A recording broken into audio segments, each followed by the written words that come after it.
I would like to call the meeting to order. Please rise for the Pledge of Allegiance. I pledge allegiance to the flag of the United States of America and to the republic for which it stands, one nation, under God, indivisible, with liberty and justice for all. The first order of business is to administer the oath of allegiance to the newly elected Board of Education members and the superintendent.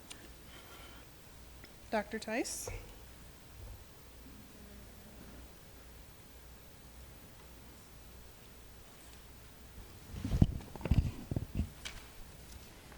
Please raise your right hand and repeat after me. I do solemnly swear I do solemnly swear that I will support the Constitution of the United States of America that I will support the Constitution of the United States of America and the Constitution of the State of New York, and the Constitution of the State of New York, and that I will faithfully discharge, and that I will faithfully discharge, according to the best of my ability, according to the best of my ability, the duties of the Office of Superintendent the duties of the Office of Superintendent of the Fayetteville-Manlius School District. of the Fayetteville-Manlius Central School District.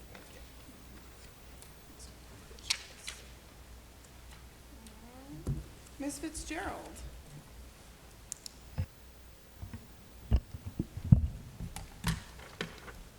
Please raise your right hand and repeat after me. I do solemnly swear I do solemnly swear that I will support the Constitution of the United States of America that I will support the Constitution of the United States of America and the Constitution of the State of New York, and the Constitution of the State of New York, and that I will faithfully discharge, and that I will faithfully discharge, according to the best of my ability, according to the best of my ability, the duties of the Office of Board of Education member the duties of the Office of the Board of Education member of the Fayetteville-Manlius Central School District. of the Fayetteville-Manlius Central School District. Thank you very much.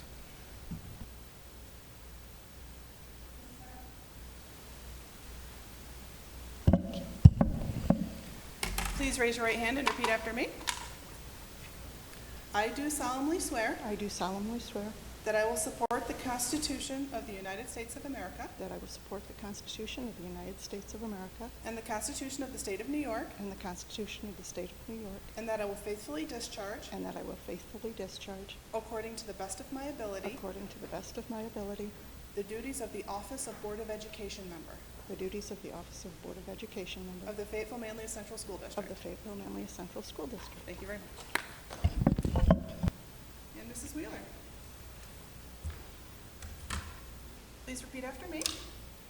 I do solemnly swear I do solemnly swear that I will support the Constitution of the United States of America that I will support the Constitution of the United States of America and the Constitution of the State of New York, and the Constitution of the State of New York, and that I will faithfully discharge, and that I will faithfully discharge, according to the best of my ability, according to the best of my ability, the duties of the Office of Board of Education member the duties of the Office of a Board of Education member of the Fayetteville-Manlius Central School District. of the Fayetteville-Manlius Central School District. Thank you very much. Thank you.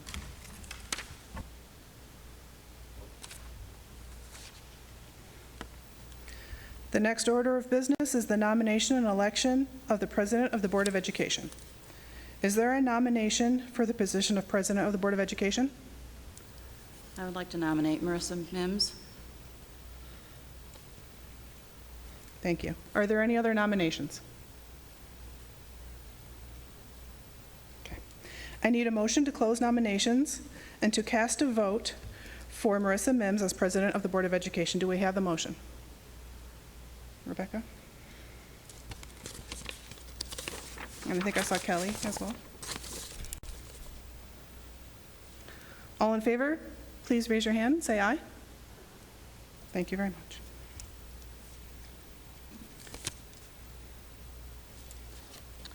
President Mims, you are now President of the Board of Education. I will turn the meeting over to you.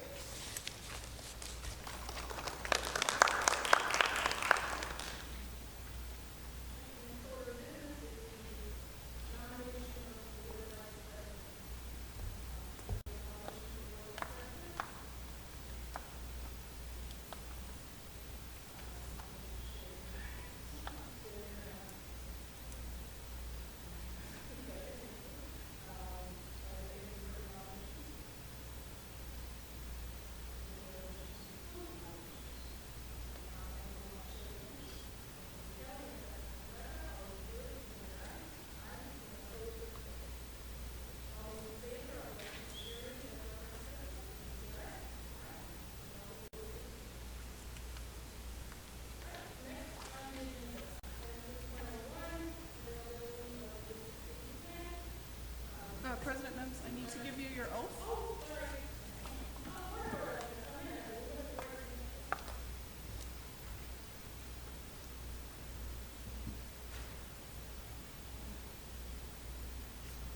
Thank you. Please repeat after me.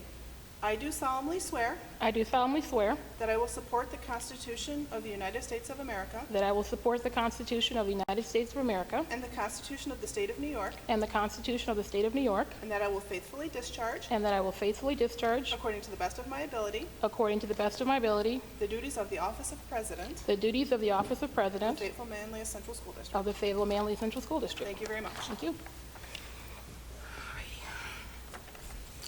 Now, moving on to that safety plan.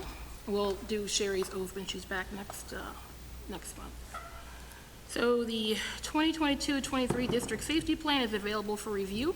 Public hearing and adoption of the safety plan will occur at the next board meeting. Next on the agenda, item 3.02, approval or revision of the agenda for this evening. Is there a motion to approve the agenda? Thank you, Kelly, and a second from Jason. Any discussion? Daryl? First, I would like to ask that we remove 9/11 until August. Okay. Any further revisions? All right, is there a motion to approve the revised agenda? Thank you, Jason. Second from Sarah. Any further discussion? All those in favor, please indicate aye. Aye. Anyone opposed or abstaining? We'll move on now to public comment. I understand we do have one person for public comment. Mr. White?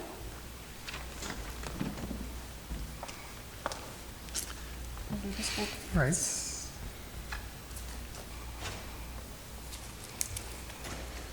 Okay. Okay, so I'm here for probably the sixth time, Board of Education meeting, presenting on the same issue about the use of 0 and 50% grades for when assignments are turned in late, particularly at the high school, but also in other schools in the district. And just ongoing signatures collected on a petition from students over the past 4 years regarding this. To date, I've given you 169 signatures regarding this, including 52 last month that were gathered in a span of half an hour by the sophomore class president. I'm just wondering about how many signatures are needed before something gets taken seriously by the Board of Education. I mean, do we need to see a quarter of the school, half the school, 90% of the school? So you have my email address. Dr. Tice has it. So please send me an email with, give me kind of a more precise range of numbers I would need for signatures from students to basically promote change of a student petitioned matter. And for those of you who are new to the Board of Education, welcome. This is a matter where students are assigned, again, 50% or 0 grades for turning an assignment late. There's no other consequence that is that severe that a student is given for anything. And the interesting thing about this is that it's all about turning something in late. It has nothing to do with the assignment. It has nothing to do with math or social studies or science or whatever. It's about, the idea of something being on time or being on late. I don't see how that deserves a more severe penalty than, say, failing an exam. You fail an exam or something like that, you might get like a 64% F grade. And by the way, whereas this, you get a 0 grade, which is the equivalent of 3 Fs if you think about it. It's equivalent, has the punch of 3 Fs in terms of how it affects your grade point average. And I'm just petitioning on behalf of the students who have been signing this petition for the last 4 years now. I'll be here next month, or I'll be here every month until this is looked at seriously. But again, I'm asking that somebody please send me an email saying approximately how many students need to sign this petition before it'll be taken seriously by the Board of Education. Thank you. Thank you for coming, Mr. White. This matter is something that is taken seriously by the Board of Education. It's actually been something that our staff has been looking at for quite some time now, and we hope to have a resolution soon that we can present to our students. Thank you. Do we have any other folks for public comment, Sarah? Thank you.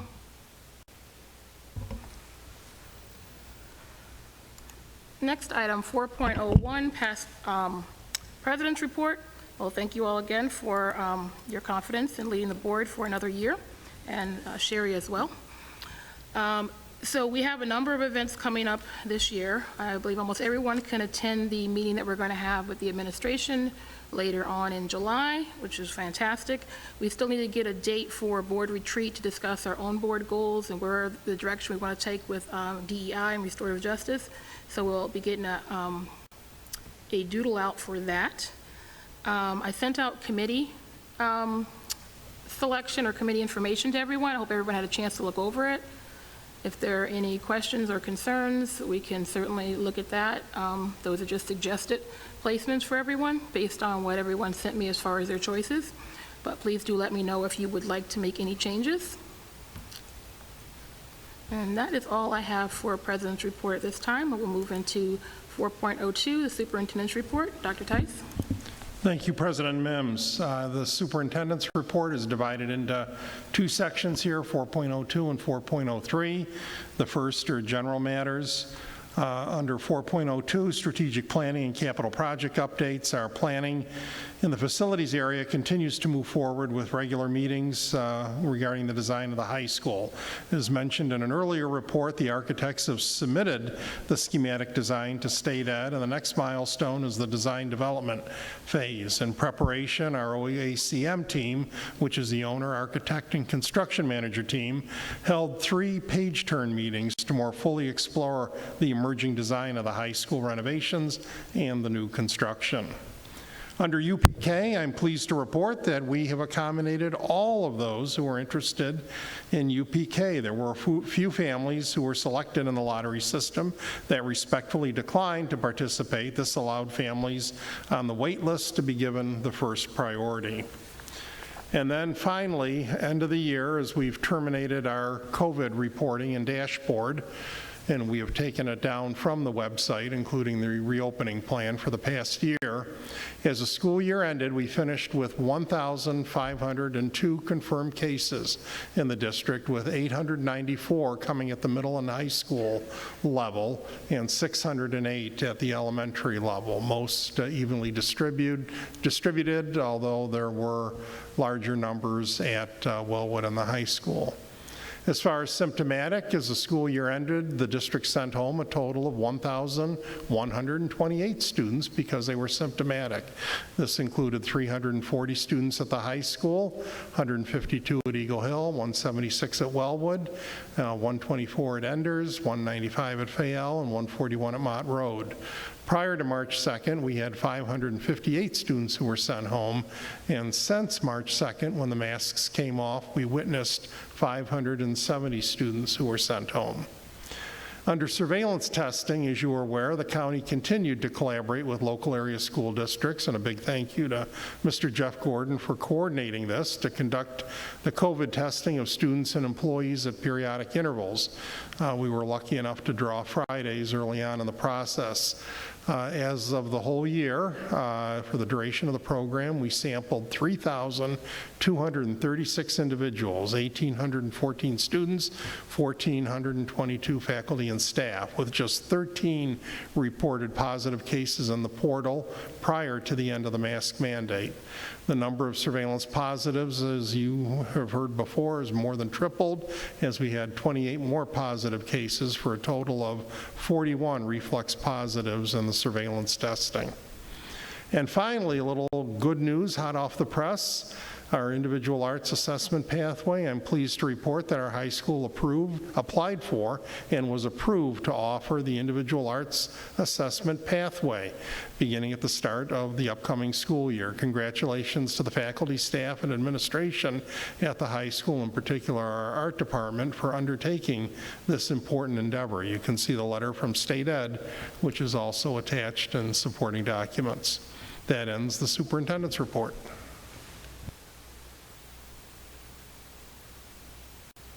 Questions for Dr. Tice? Yeah, I have a few questions. With respect to COVID, I know the reporting we talked about kind of minimizing the report in your overall superintendent's report.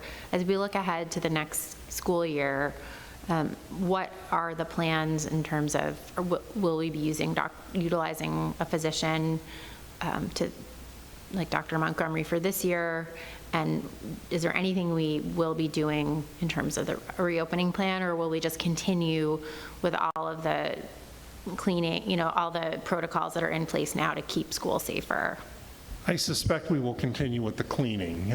We certainly thank Dr. Montgomery for her service. As of now, there has been nothing out of the New York State Department of Health. In fact, the most recent communication indicated that some districts were continuing the dashboard, but it wasn't all districts. So they said, thank you, but you don't have to, kind of a thing, because everything was terminated June 30th.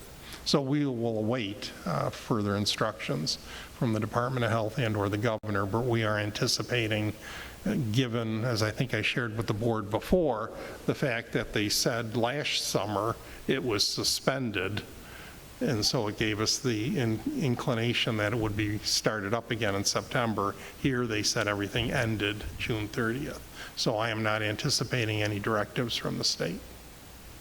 So in terms of our own planning, will school look and feel very much like it did in June in terms of how kids sit in cafeterias and classrooms? Is there any social distance? I'm just trying to picture what it'll be like. Yeah, I think we're planning to return to school as it was pre-COVID. In fact, we started delineating the dates for administrative cabinet in the year ahead, and we will make those once again in person instead of virtual. We were doing weekly virtual meetings just to stay on top of the situation, and now we'll get back to a more customary approach. So we'll try to model the fact that everything's back to pre-COVID. Thanks. My only other question was with respect to the individual arts assessment pathway. It sounds wonderful. Could you just give us a little bit of a snapshot of what that looks like? We will do that in November. Is that the curriculum report?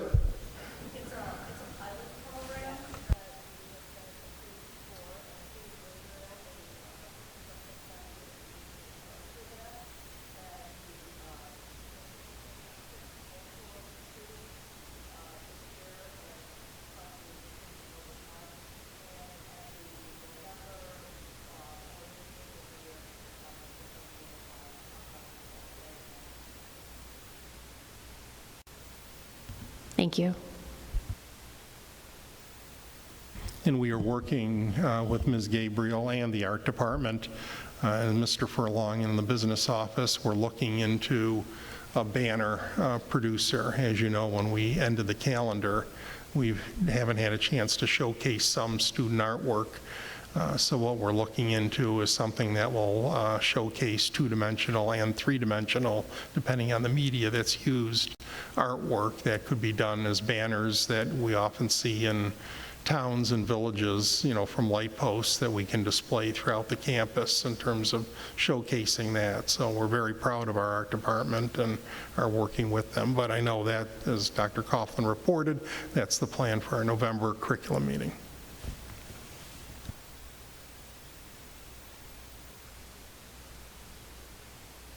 Any additional questions? Okay, thank you.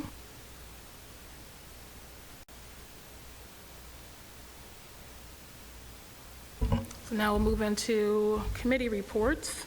Mental health? Sorry, mental health, 4.03. I know you've probably heard enough of me, but I'll give this a quick shot here. Under the mental health update that the board requested, Tier 3 support update, as you know, our community partner, Tier 3 support, Dr. Melissa Carmen provided school officials with a proposal for additional services. The cabinet reviewed the proposal, as did the district office administrative team. We will want, obviously, to adhere to our purchasing guidelines, and I explained that to Dr. Carmen in terms of issuing an RFP to all interested and potential mental health counseling partners in our community. Now, some may apply, some may choose not to, but it'll level the playing field. But nevertheless, there are some services that she proposed that are under the threshold that may allow us to move forward in a more expedient fashion in terms of getting some staff development training off the ground. Under Family School Liaison update, as we mentioned earlier, and for the benefit of our two new board members, Mr. Gordon and Ms. Evans have completed their interviews for the 2 additional family school liaisons that were included in the budget for this year. This will give us 6 family school liaisons for the entire district, which will include all 6 buildings. They certainly, depending on their schedule, be able to start the day in each of the buildings, but may end up moving to the other buildings, much like they did this past year in response to where the active caseload takes them. And then finally, mental health first aid training coordinator. You will see it later in the agenda tonight under an approval for a contract for Contact Community Services. I'm pleased to announce that we are in the process of working with Contact Community Services to secure the services of a mental health first aid coordinator, someone who actually worked with our students this past spring in terms of delivering staff development. And this person would come on board and work with both students and staff in the year ahead. Pending your approval, we anticipate this position would begin August 1st.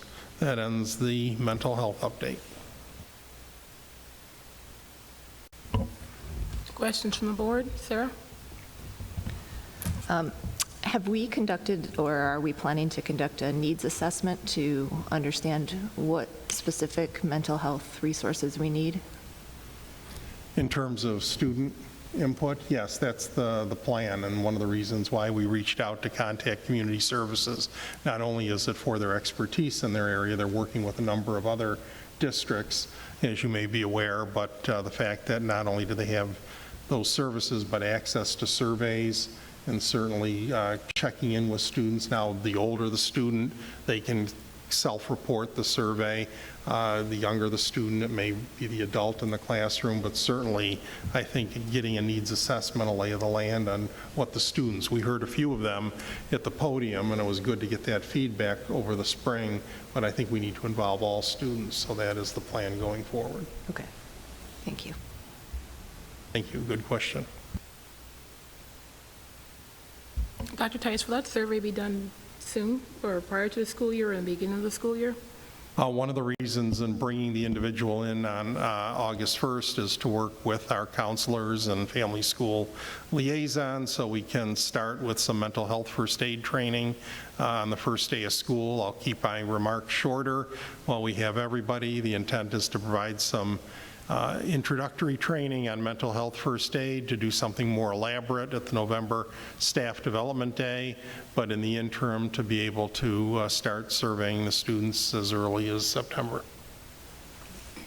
Additional questions for Dr. Tice? Okay. Now moving on to committee and representative updates. So I don't believe audit. Okay. Yeah, we do. You do? Okay, go ahead. I'm sorry. On June 14th, we did meet, and we heard from both our internal and external auditors. Mark Chiarelli was there from Grossman, Stain & Moore, and he laid out the schedule for the external audit. And Jim Buffum, our representative from EFPR, we met with them both virtually, by the way, talked about the audit that he had done in special ed and Medicare, and he shared that information with us. And on the whole, he reported, as did Mark, that the audit went very well. He did point out 3 improvements that we might make, and they are already underway. Lynn reported that there'll be a training on Medicaid compliance offered to all of our special educators early in the school year. The audit committee also agreed that principals can approve annual contracts. That would be things that they do routinely year after year. I like to use Mr. Bill's example of, when President Lincoln comes to the elementary school, that would be something that principals do year after year. If that contract is up to $1,000, the principals may approve them without having to come, to the business office. And we agreed that that should happen. And finally, as you no doubt saw in your documentation, our newly approved claims auditor, is on board. Linda Bacon has already performed her duties for this month, so her report is in your documentation. Thank you, Daryl. Any questions for Daryl?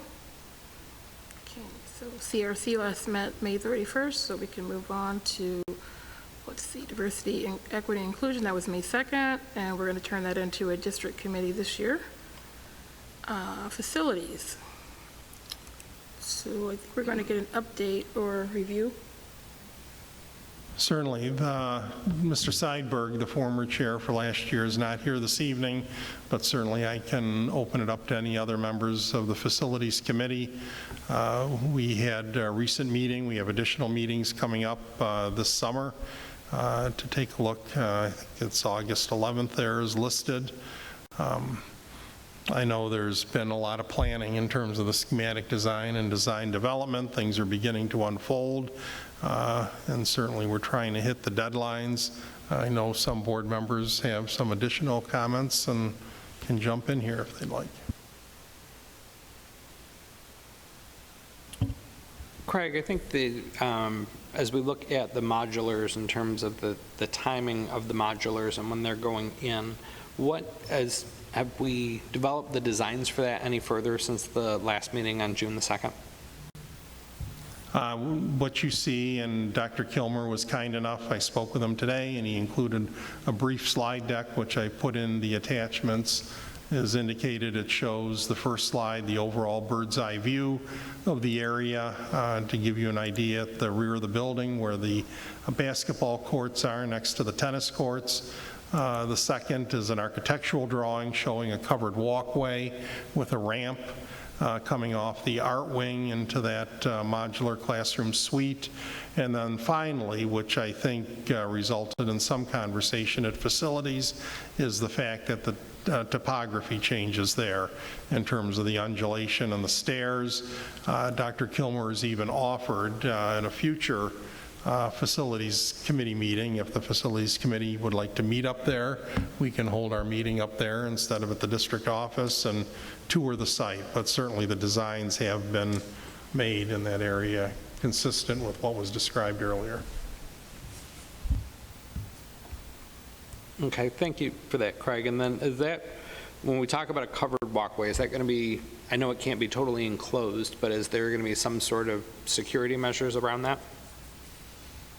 It'll be a covered walkway. It'll have to be an open area in terms of the students passing outside the building, especially when the pedestrian walkway bridge is removed for all the construction on that side of the building. So that will be a pretty active site. So as far as security measures, the walkway, no, but we are taking a look at around the site, whether it's perimeter fencing, we're looking at it from a staffing input, whether it's additional security monitors or what have you. So we're looking at it from a security standpoint, not necessarily enclosing the walkway. Thank you. Any additional questions? Okay, let's see. Nothing from finance. You notice that on the committee list, I have audit and finance together. That's because not very many folks want to be on those two committees, so we're going to try to work it so that those are one committee and that we have different agendas depending on what we're meeting on. Because I think only two people, one for audit and one for finance, and then I just put myself on there to balance it off a little bit. So that's why you will notice that change on the committee list.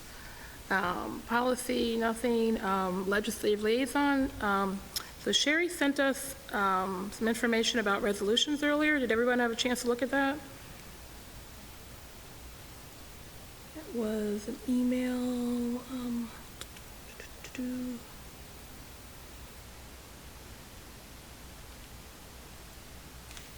Got more emails than I thought today. So we were looking at two different items. We're looking at the electric buses, and then we were also looking at the veterans exemption. There we go. So she has some language for both of those in her email. Did everyone get the chance to look at that? You didn't get the email? Have we updated board at FM schools to include our new board members? Okay. Okay, well, you know what, I don't recall the time frame that we have to have these in, but we're August 1st. Okay, so since we have not had a chance to fully view these as a board, what I'm going to suggest, August 1st. We don't have to, do we have to approve these? Like, do we don't have to approve them? We do have one more meeting coming up. I know not everyone will be at that meeting, But since everyone has not had a chance to look these over, why don't we just table this and give everyone a chance to look it over? If there's any need to change the language, we can do that. If not, we can submit them before August 1st or have further discussion at that short meeting we have. Is that okay with everybody? All right, thank you. Next up, we've got, our student board member will be starting probably after school begins. All right, moving on to 5.01, appointments. Is there a motion that it be resolved that the Board of Education of the Fayetteville-Manlius School District make the following appointments as presented? Is there a motion? Thank you, Cindy. A second from Jason. Any discussion? All those in favor, please indicate aye. Aye. Anyone opposed or abstaining?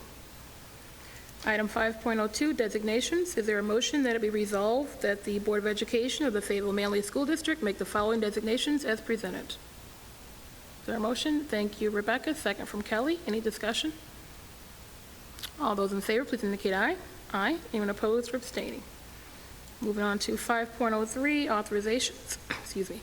Is there a motion that it be resolved that the Board of Education of the Fayetteville-Manlius School District make the following authorizations as presented? Is there a motion? Thank you, Cindy. Second from Jason. Any discussion? All those in favor, please indicate aye. Aye. Anyone opposed or abstaining? All right, moving on to item 6.01, minutes from June 13th. Is there a motion that the board approve the minutes of the regular meeting held on Monday, June 13th? Thank you, Kelly. And a second from Daryl. Any discussion? All those in favor, please indicate aye. Aye. Anyone opposed or abstaining? Okay, I'm abstaining. Sarah and Cindy, do you want to abstain? Okay. Next, item 6.02, is there a motion that it be resolved that the Board of Education of the Fayetteville-Manlius Central School District hereby acknowledges receipt of the internal audit report and the management response to the audit for 2022-23? Is there a motion? Thank you, Daryl. Second from Jason. Any discussion? All those in favor, please indicate aye. Aye. Anyone opposed or abstaining? Next, item 6.03, resolution for the Nisba Area 4 Director nomination. Is there a motion that the Board of Education of the Fayetteville-Manlius Central School District hereby supports the nomination of Sandra Rufo for the Director of Nisba Area 4? Is there a motion? Thank you, Kelly. Is there a second? Thank you, Daryl. Discussion? So is there a brief summary on what she has done for help our school district in the past, why we would support her candidacy? So I sent an email with a link to her bio that shows her experience. You didn't get that? We got, again, well, we have to check on that, though, because I'm wondering which emails you haven't. I think you're not getting anything that's going to board. Are you getting them?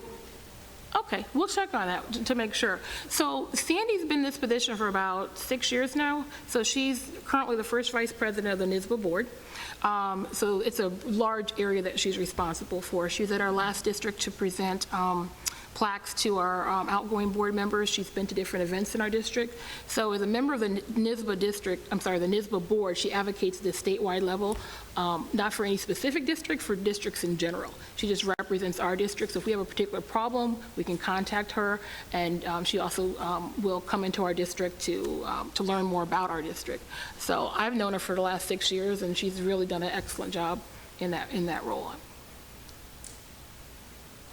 Any other questions? All those in favor, please indicate aye. Aye. Anyone opposed or abstaining? Okay, so then we'll move to 6.04, excuse me, approval of the revised mission statement. Is there a motion that the Board of Education of the Fayetteville-Manlius Central School District hereby approves the district mission statement as revised? Thank you, Cindy, and a second from Daryl. Discussion. Maybe you wrote this to me in email also. I didn't get it. So when we changed it to service learning and community partnerships, I wasn't clear why we made that distinction and what the intention was for that wording change there. Did you get my response this afternoon? No. Oh, we're 3 for 3. Well, this is so good. I actually rehearsed it, so I can just read from it. Actually, the origins of that started with community partnerships for internships and externships. And we realized it just wasn't the community partnerships giving to us. We needed, as a school community, to give back to the community as well. So service learning became part of that. I think your question is, why is it under teaching and learning? We see it as an important piece, but we also saw it as a two-way street, and that's the reason many of the core organizational values had adjectives with them. Now, we didn't say, for example, quality teaching and learning. We took that out, but supportive still stayed there, positive. We're editing those out just to get rid of all the adjectives to make sure there's parallel structure. But we made a point, I think your concern was, service learning through community partnerships. We said and, because we see the community partnerships as being even more than just the service learning. There's so many more opportunities to set things in context for the students that we just wanted to look at it big picture. But it's a great question. And then the other piece there is the work of the DEI committee, the ad hoc committee, which now by regulation and policy will become an active community committee, much like our Wellwood community, our Wellwood task force, our safety and security task force. That just, I think, memorializes our work and commitment to DEI in terms of providing opportunities for all our students. Any further questions? All those in favor, please indicate aye. Aye. Anyone opposed or abstaining? Next, item 6.05. Is there a motion that it be resolved that the Board of Education of the Fayetteville-Manlius Central School District authorize the board president, district clerk, and superintendent to sign the contract for health and welfare services provided by East Syracuse Manoa Central School District for the 2021-22 school year? Is there a motion? Thank you, Jason. Second. From Kelly. Discussion. All those in favor, please indicate aye. Aye. Anyone opposed or abstaining? Okay. Next, item 6.06. Is there a motion that it be resolved that the Board of Education of the Fayetteville-Manlius Central School District hereby authorizes the superintendent to execute an agreement with Lisa Deneen for consulting services in support of the Vision Immersion System program during the 2022-23 school year in an amount not to exceed $20,000? Is there a motion? Thank you, Daryl. Second. Thank you, Jason. Any discussion? All those in favor, please indicate aye. Aye. Anyone opposed or abstaining? Next, item 6.07. Is there a motion that it be resolved that the Board of Education of the Fayetteville-Manlius Central School District hereby authorizes the superintendent to execute an agreement with Howard Shane Consulting for consulting services during the 2022-23 school year in an amount not to exceed $62,000 plus $3,500 in travel expenses? Is there a motion? Thank you, Kelly. Second from Sarah. Any discussion? All those in favor, please indicate aye. Aye. Anyone opposed or abstaining? Item 6.08, excuse me. Is there a motion that it be resolved that the Board of Education of the Fayetteville-Manlius Central School District hereby approves the retention of LaChase Construction for the 2022 capital transfer projects, authorizes the president of the board, the superintendent of schools, or their designee to enter into the contract on behalf of the Board of Education and take all actions necessary or convenient to proceed under the contract in connection with the project, and upon Board of Education approval, this resolution will take effect immediately. Is there a motion? Thank you, Daryl. A second from Jason. Any discussion? All those in favor, please indicate aye. Aye. Anyone opposed or abstaining? Item 6.09, agreement with Contact Community Services. Is there a motion that it be resolved that the Board of Education of the Fayetteville-Manlius Central School District hereby authorizes the superintendent of schools to enter into a contract with Contact Community Services valued at $92,702 for a mental health support program to be administered in the 2022-23 school year? Is there a motion? Thank you, Kelly. Second from Cindy. Any discussion? So I'm just curious, in the agreement, we didn't have a ton of specifics on who was getting trained, how many people were getting trained, what that whole package looked like, and I wondered if that was something we could refine before we move forward. And that was in my response. You didn't get that one either, I'm sure, so, yeah. But as the other board members saw, it is something we can certainly get more details flushed out on. This was vetted by legal counsel. It's similar to what's being used in other districts. I know you had a question on Appendix C. Did you see it was at the end? It was attached beyond the blank page. So if you scrolled right to the first Appendix C, it looked blank, and you were right. It was beyond that, where our attorneys actually put their handiwork. So yeah, we can certainly modify. In fairness to Contact Community Services, they've been very open and willing to work with us, so any of our recommendations that were put forth by legal counsel were readily accepted. So I don't think there's going to be any pushback. I think delineating specifically what is something we could even bring to the board is like a curriculum report mid-year like we've done in the past. Yeah, I guess I was just more thinking to make sure that our students, that we knew what our students and our community members were going to be getting out of this contract. Is it going to be, some training for our staff and then handing out flyers or information, or is it going to be more hands-on and workshop presentation? It won't be a walk-in clinic. This person is an educator, coordinator, will help us train the staff, especially if there's the surveys are administered, but certainly they will provide staff development training, much like they did this spring. We had a test drive this spring with a particular individual, so they are working with students, and I know Dr. Kilmer and Heidi Green, our director of school counseling, were instrumental in organizing that. A lot of us in the district office had a chance to sneak into one of the workshops. So, I'm not saying we can't flush more details out, starting August 1st when the person comes online, but basically what we're paying for in this are the direct costs for that position. Okay. So this is, They will formulate their plan. Well, it's the money to pay for that person to be here full-time. We're not sharing that individual with any other district, so that's the cost of full freight for that person to be here, which includes salary benefits. Just to piggyback on the conversations we had in the Community Relations Committee, just as this, and that was before this position was announced, but as the position is fleshed out and kind of the program is developed, the more we can just get out to the community the information about what we're doing.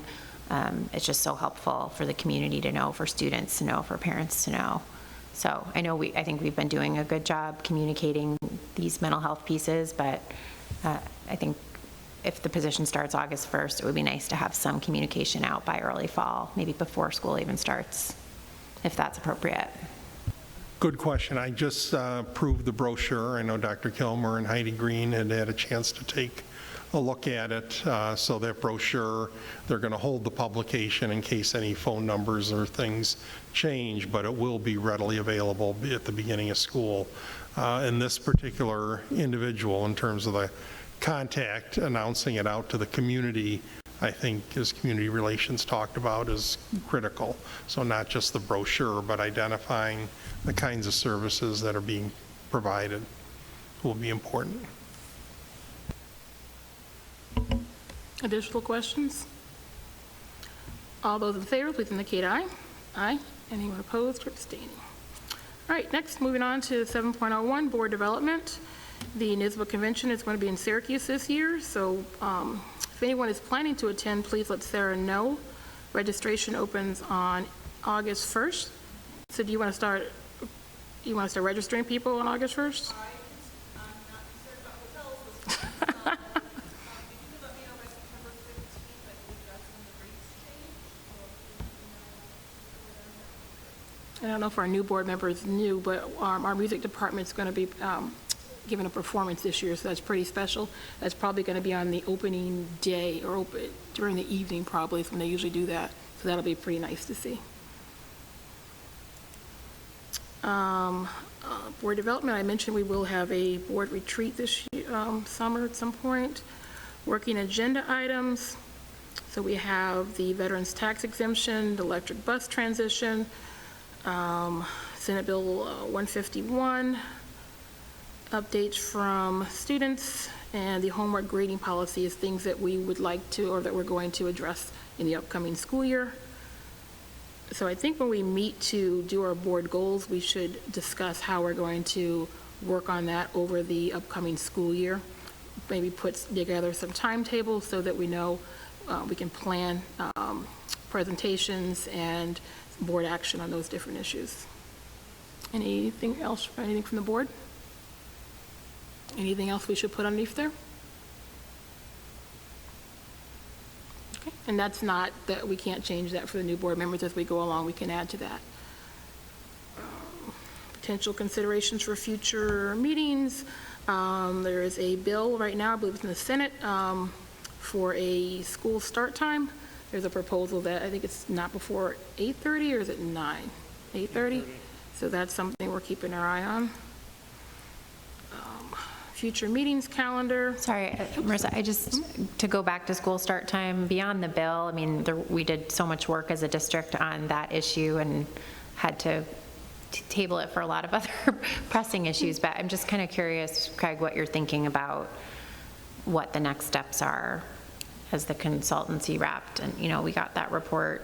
What do you think we do next, and what would the timeline look like for decision making? Certainly, a linchpin is facilities at the high school in terms of being able to feed all the students in the middle of the day, which would be moving the activity period at the end of the day into the middle of the day, having some creative work then, whether it's clubs, whether it's extra help, whether it's independent study classes, whatever we decide to do, but we've got to be able to have a lot of grab-and-go stations to be able to serve everybody quickly. So certainly it hinges on that. The second piece, which I know we've talked about before, is giving the community advance warning. We don't want this to sneak up on anybody. I mean, this bill may beat us to the punch, but I think the idea is much like Webster did, my old district where I was a science teacher, gave people advance warning a year in advance to prep for it. And the third piece, which I know we've talked about too, and I see Ms. Corbin in the audience tonight, is our work with UPK. Certainly getting that off the ground and working with our community partnerships. I know we've had a lot of banter back and forth. Some individuals wish we took the time to do it, to build the extra spaces onto buildings, which would have taken more time, but certainly working with these community partners is going to be critical, not just for UPK, but for them to partner with us to be able to provide that extra child care, which is if we start to do flips and slides, as we talked about, and it sounds like a ride at a water park, but if we start moving things back, moving others up, it certainly will play into the bus fleet that we need. Do we do double tripping instead of triple tripping? And so I think having those community-based partners to provide that child care will be critical. So it sounds like no specific plans right now. I think we've got to get the high school project off and running to see when, and again, you have to remember the high school project, Mr. Furlong, will have a longer duration, but much of it will be done in the first couple years. So it's not an empty promise. We know a lot of the work will be done up front, so the sooner that we can activate some things, it may give us some options sooner in the process. But it sounds like you're working towards changing the start time eventually over time. Correct. The community input was almost unanimous in agreement that everybody understood the rationale. People seemed to be familiar with the research that was out there. What we couldn't agree to was how to solve the problem. And I think what the consultant did for us, and I think that's what Rebecca's referring to, is the fact that we have to look maybe at something asymmetrical. We're so used to high school, then middle, then elementary, then at the end of the day, high school, then middle, then elementary. And I think we have to get away from the symmetry, look at asymmetry, see that the elementary buildings schedules are much longer than what's required. Our high school bell schedule is very tight. It's almost the minimum of what we can offer. So is there a way to steal from one to the other And that even makes the child care more important because our elementary day is longer than most districts. So being able to flip that around and devote it to the high school will be critical. Sarah? So am I understanding correctly, we have made a decision that we are moving forward, we just haven't decided on a time frame? I believe the study showed that there was an interest. I think we have not taken an official vote yet. The consultant is wrapped up. I certainly, there's many more individuals in the community in support of it than are against it. I think we have to wait to see what the high school project unfolds, but I think, and we haven't decided, is it a flip or slide? Is it just a slide? So we haven't identified the solution. Well, right, but you can make the decision first and then figure out all the answers to the moving parts. But are we designing the high school project with it in mind that we do need the capacity to serve the lunches in that way? Yes, the architects, Dr. Kilmer, Mr. Furlong, the entire group, construction manager, they've spent a lot of time, our facilities committee, to make sure that we have the space to be able to pull off the merchandisers, the grab-and-go areas. And Okay, so that's, and I guess finally, I just wondered if we've had conversations with neighboring school districts who have made the change to find out what some of their lessons learned and best practices are. so far, there's not too many in the area. East Syracuse, Manoa comes to mind, but they've been doing it for years. And I know there's been concerns about interscholastic athletic teams, but as we all know, ESM plays other districts, and so it means just adjusting the times a little bit.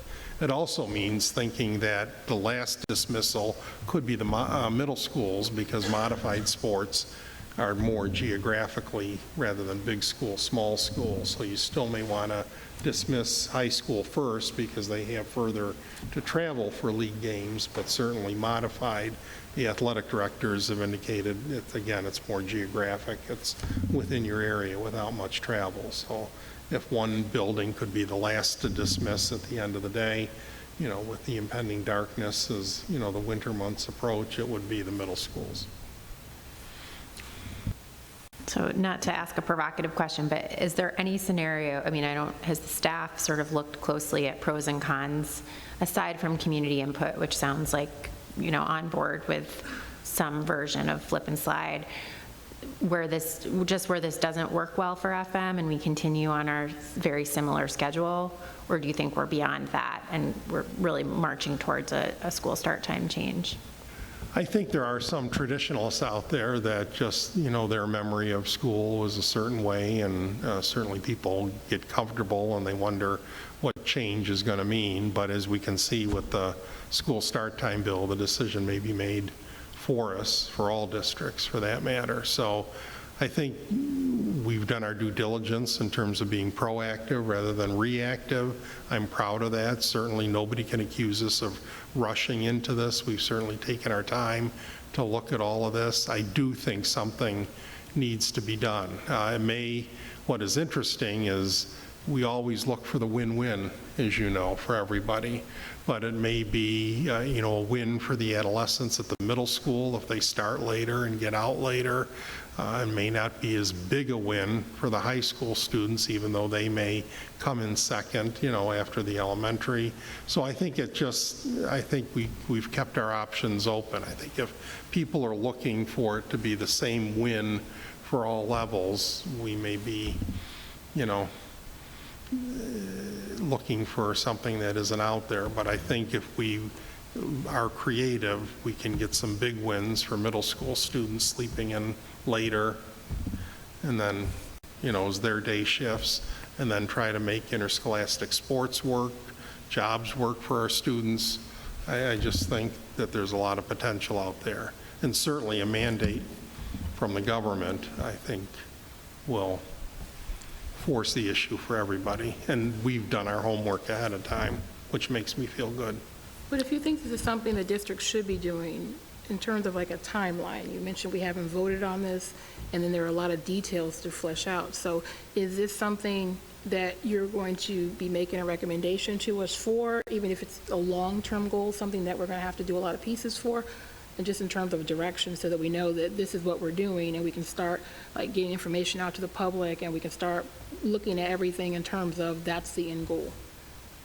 Yeah, we certainly can do that. As you know, even with our bus purchase proposition this year, we added one bus to accommodate the UPK. So again, the community passed that overwhelmingly. Certainly there were some no's, but the majority of the community responded favorably for that. So I think we've got to take a look at the bus fleet. I think our transportation department said, believe it or not, with an additional 6 buses possibly, we could pull it off. But so we've already done that research. So if we need the 6 additional buses, we can develop a long-range plan on how to purchase those buses so we don't get sticker shock all at once. Dr. Tice, I also consider it a win if and when we can feed all of our high school kids. I mean, we all have recognized what a tragedy is that so many kids don't have lunch. They say by choice, but everybody would have a time.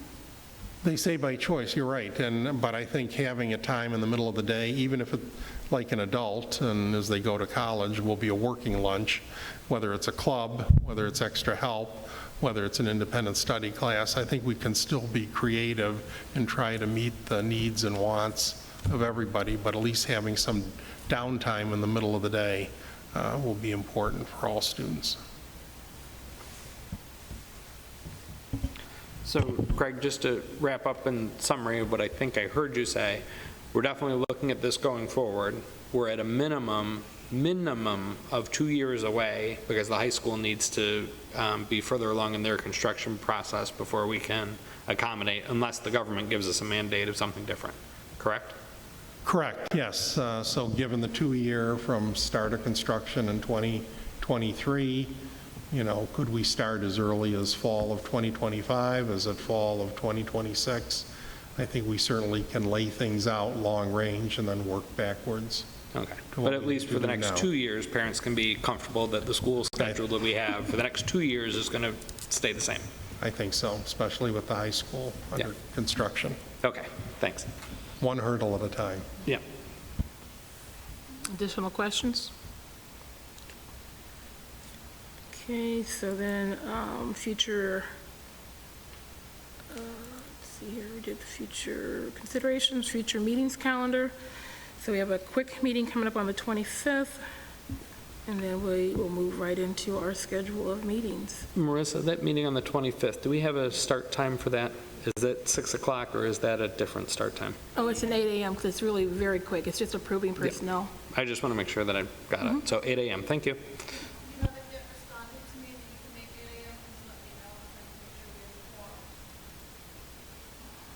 And we'll be at the DO for that one, right? Okay, thank you. I don't see, oh wait, maybe it's under dates to remember. Opening day, there it is, September 1st. So for our new board members, that's over at the high school. Well, Cindy knows all about it. So that's at the high school, and that's when all the staff get together, and there's a lot of professional development, but there's usually an opening musical number for students, and just a welcome to our new employees and our return employees. So board members do try to attend that. I believe we get there at 7:30 in the morning, isn't it, usually? 7:30? Usually 8:15. Oh, okay. If you want a parking spot. He just walks over. No, it's at the high school, in the high school auditorium. Okay. Next, consent agenda. Is there a motion to approve the consent agenda? Thank you, Daryl. Second from Jason. All those in favor, please indicate aye. Aye. Anyone opposed or abstaining? All right, so item 11, we do have 2 items for executive session. One is the matters related to the school safety plan, and the second one is the superintendent evaluation. Is there a motion to adjourn to executive session? Thank you, Rebecca, and a second from Kelly. Any discussion? Yes, oops. Dr. Kilmer has taken time out of his busy schedule to join us and certainly is available for the first Okay, sounds good. item. Okay, all those in favor, please indicate aye. Aye, any opposed or abstaining? All right, so we will adjourn to executive session, and there will not be any further public business after that. We'll adjourn immediately afterwards. So thank you all very much. Thank you. 7 o'clock. Don't get used to it.